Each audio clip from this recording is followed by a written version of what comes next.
CR101radio.com, podcasts, and more. Is our bureaucracy becoming a bad joke? This is R.J. Rushdoony with a report on our threatened freedom. Every now and then I read about some bureaucratic edict which makes me wonder at the sanity of our uncivil servants. Some time ago I reported on a case involving a California ski resort.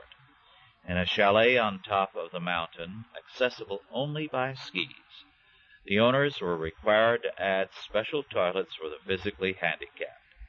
Now I have heard of a case topping even that.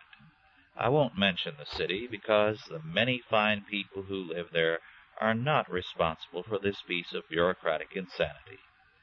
A club featuring striptease acts was required to build a ramp onto the stage in case any physically handicapped strippers are hired. Well, I have never attended a striptease show, and I certainly never shall. In any case, I most assuredly would not go to see a physically handicapped stripper. How stupid and insane do our regulators have to get before we put a stop to this kind of nonsense? How about some common sense regulations?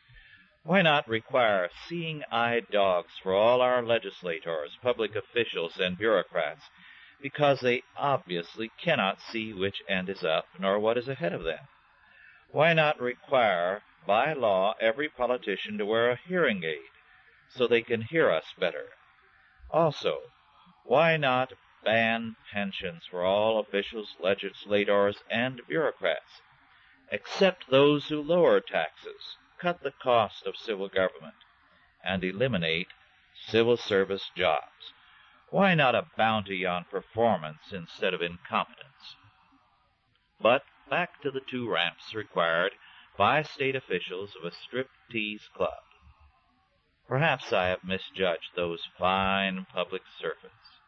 Perhaps requiring the ramps is the prelude to requiring handicapped striptease dancers. Will the club be forced to be an equal opportunity employer, hiring the handicapped, the aged, and the ugly for its striptease acts? I have a suggestion to make to these bureaucrats. How can they dare to claim that they are for equal opportunity and fair employment practices when no deaf and dumb persons are hired as radio announcers? Why are no criminals appointed to any Supreme Court vacancies? Why are the romantic and glamorous parts in films given only to younger women? Do women over 80 have no rights?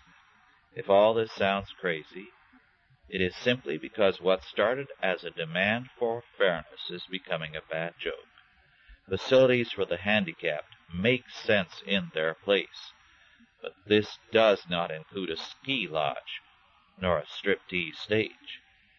How do these bureaucrats get hired anyway? By flunking a sanity test or by giving certifiable evidence of stupidity? It seems that no good law can be passed without being converted into a bad one by the bureaucracy, nor a bad law that they cannot succeed in making even worse. What are they trying to do? To use every law of any kind to increase their power and to limit our freedom? This has been R.J. Rushdoony with a report on our threatened freedom.